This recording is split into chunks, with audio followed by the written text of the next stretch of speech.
Happy Wednesday, bayang karerista. Nagbabalik na naman po ako, si Kid Abata, no, para magbigay po ng giya ngayong araw ng Miyerkules, February 7, 2024. Yan, first Wednesday po ng Pebrero, no. Tapos next week, February 14, ano naman, Ash Wednesday na. So, nalalapit na po ang Kwaresma natin. So, yan, kamusta na po kayo nung Sunday? Sino-sino po ba sa inyo mga naghintay sa OTV at nag-aabang na matuloy po yung karera? Ang nangyari po talaga, nagkaroon ng problema po sa internet, na nasa Cebu po yung base. Submarine fabric cut ang nangyari. So sa ilalim po siya ng dagat. Hindi ginagawa po ng paraan para po matuloy ang karera. Pero unfortunately nga po hindi po natuloy. Natuloy lang po yung Japan race, no? Yung malaking pakarera kasi may mga bisita po tayong hapon. Pero Japan trial race lang po yun. Di ko sure kung may premyo po yun. At ang nanalo nga si Bombay Knights, no? Nagtala ng 139.8. At yung 1,800 meters na dapat distansya niya dun, naging milya lang, no? 1,600 meters lang po ang tinakbo nung araw na yon. Nag-start nung karera alas 7 ng gabi. So nagabang pa rin yung mga bayang kartista sa nakikita ko sa mga group chats hanggang 5 o'clock, hanggang 5:30. Akala magagawa ng paraan, pero yun nga, unfortunately hindi na nga po natuloy ang karera. Cancelled na po yung regular racing day ng Sunday.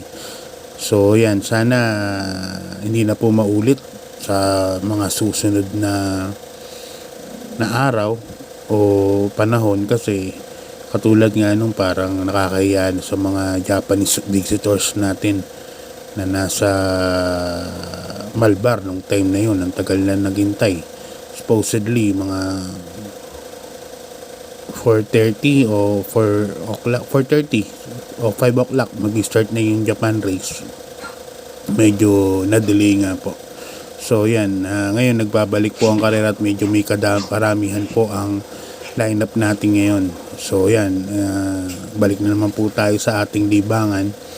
Race number 1 na tayo, 3-year-old and above maiden race. Meron po tayong 8 races. As usual, dalawang pick 5 from race number 1 saka race number 4. Distance natin sa race number 1, 1,400 meters kasi meron po tayong siyam na runners, no? Dito sasuluhin ko na po yung number 2, Fit Bell, na sasakay ni Jockey Mark Alvarez.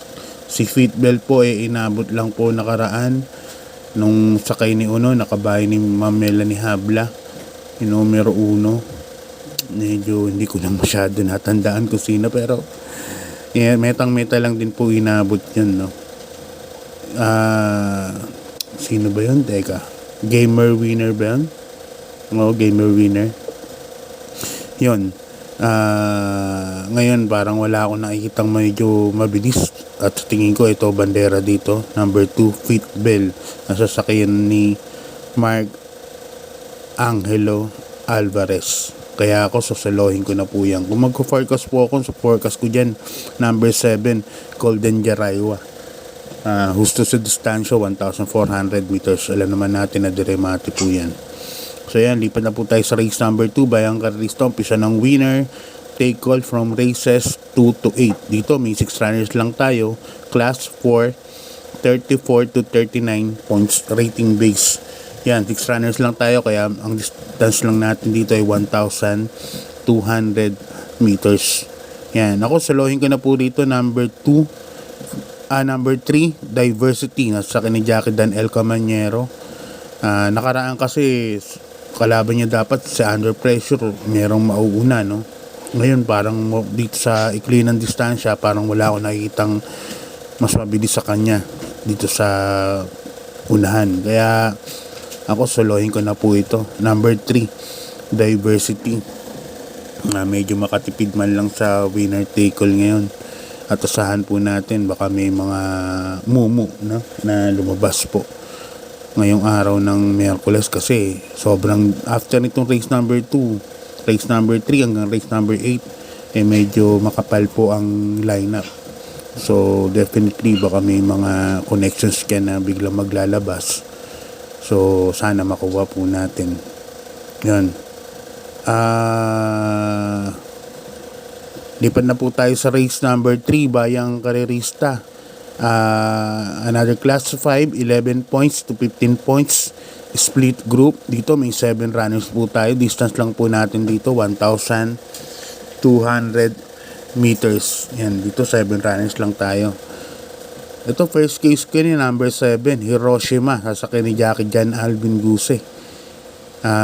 Pag kay Alvin to napakabilis, kahit na siguro isang kwartos lumarga to, kasabay si iikot lang, tapos pipigil ulit si Alvin, biglang magpapa second wind yan kay Hiroshima.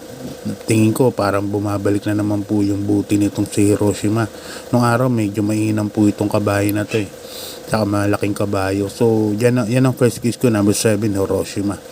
Second case ko yung number 4 na rin, iikot lang sa kini OP Cortez. Baka naman ma-pacing ng maayos ni Onil Cortez, no?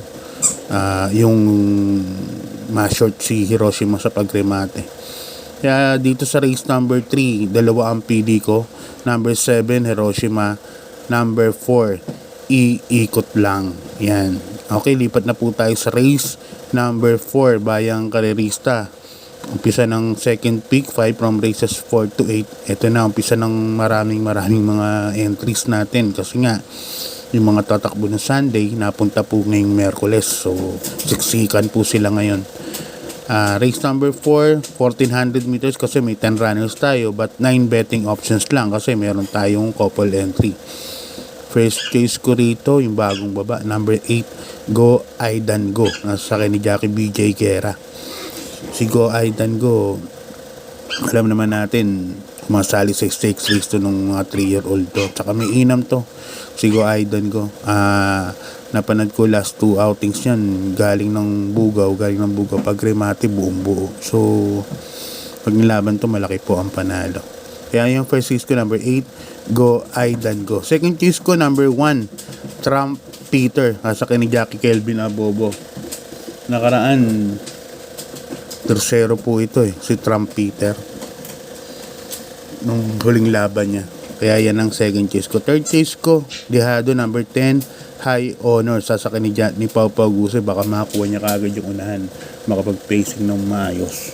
Okay, lipat tayo sa race number 5, Bayang Karerista. Ang race number 5 natin, class 5. Yan, 5 points split. Mga placers po ito. Yan.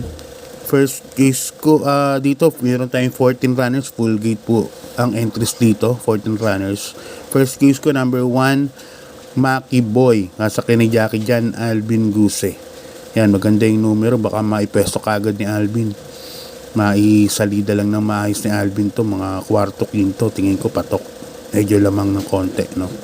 Second case ko, yung number 8, number 9, number 6, Surplus Boy, sa ni Mark Alvarez, numero 6. Surplus Boy, nakaraan segundo yata ito, tercero. Ano rin to mabilis din, tapos biglang aatras, biglang kakaskas ulit. Kaya bagay itong distansya na sa kanya, 1,400 meters. Kaya siya ang napipisil kong second choice dito. Ang third choice ko, number 7, Laguna de Bay, nasa ni Jackie Boji Henson. Yan, isang lagi nasa placings po yung kabayo na yan. Okay, lipat tayo sa race number 6, Bayang Karerista, 1,400 meters, plus 5 points split. Ito naman, mga non-placers naman ito. Now, dito may 9 runners po tayo. Ang first case ko, number 3, Sirsha, sasakyan ni Jackie Ace Aguila. Nakaraan, nung Sunday, dapat tatakbo sila, 6 sila nun parang ngayon, wala si Kusing na isang mabilis. Ngayon, wala ako nakikitang mas mabilis kay Sirsha. Kaya sa tingin ko, medyo lamang po ito, number 3, Sirsha. Second choice ko na rin ni number 8, Victorious Passion, sa ni Jackie Onil Cortez. Ito naman, ang chance niya talaga, makahabol sa pacing ni Sirsha, no? At pag nakahabol ng pacing ni Sirsha, tingin ko may panalo na rin po. Kaya dito sa race number 6, dalawa po ang pili ko. Number 3, Sirsha. Second choice ko, number 8, Victorious Passion, at saka ni Jackie O'Neil Cortez. Okay, bayang karlista, lipat na po tayo sa race number 7. Ito, medyo maraming runners ang penultimate race natin. Penultimate race natin, may 11 runners po tayo. Another class 5, 6 points to 10 points split group. Dito may 11 runners nga tayo, no? First case ko rito, number 6, Yaba Dabadur. Yan, sa ni Jackie Jan Alvin Guse.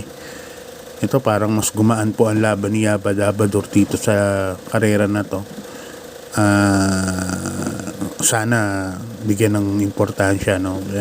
Para at least may masolo na tayo, kasi pag nilaman yung labas to, lamang na lamang po ito. Number 6, Yaba Dabadur. Second choice ko, number 4, Safe in the West, sasakyan ni Jackie Mark Alvarez.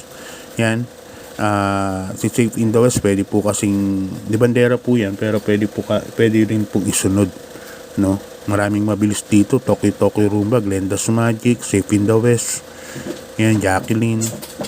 So yan ang second choice ko, number 4, Safe in the West. Third choice ko, number 8, Barayong, sasakyan ni Jackie Allison Pabilik.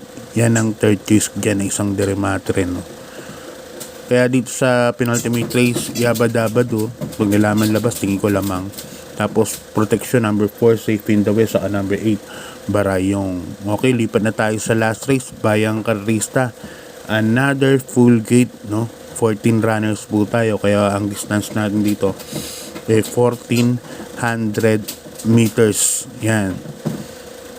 First case ko rito, yung nasa pick ngayon, number 10, California King, sa kay ni Allison Pabilik.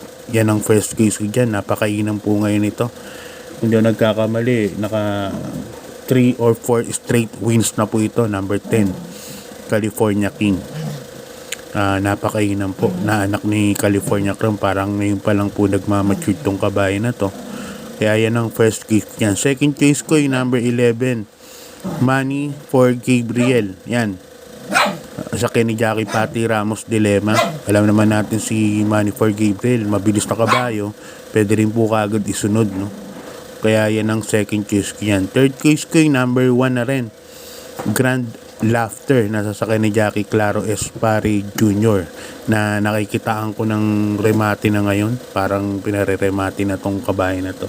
Kaya dito sa last race, tatlo pili ko, number 10, California King, number 11, Money for Gabriel, number 1, Grand Laughter, long shot. Okay, shoutout muna po tayo galing kay Boss Nestor Binarao. Shoutout sa classmate ko sa Garahe OTB, lalo na kay Ding Coralde, ang galing kay Boss Nestor Binarao.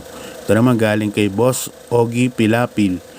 Pa-shoutout sa tropa tunay mo ng Merit Bill, Las Piñas, yan galing kay Boss Ogie Pilapil. Yan, dito galing kay Marnold Resurrection. Yan, may tanong, asan na po si Bea Bell? Alam ko si Bea Bell, nagkaroon ng problema sa paa, pero hindi naman siya major, no, yung issue. Balita ko lang po yan, unconfirmed pa, pero yun lang ang kwento sa akin. Nasa farm po siya noong nakaraan. So, lately hindi ko na po alam ang update kay Bea Bell, kung bumalik na po sa ensayo si Bea Bell. Pero asahan po natin na hinihanda po yan para sa Triple Crown na mga kalaban nila Batang Manda, no, nila Ghost yan. Asahan po natin na babalik po yan, yung puting kabayo, ng puting kabayo ni Boss Elmer. Kaya yun lang balita ko po.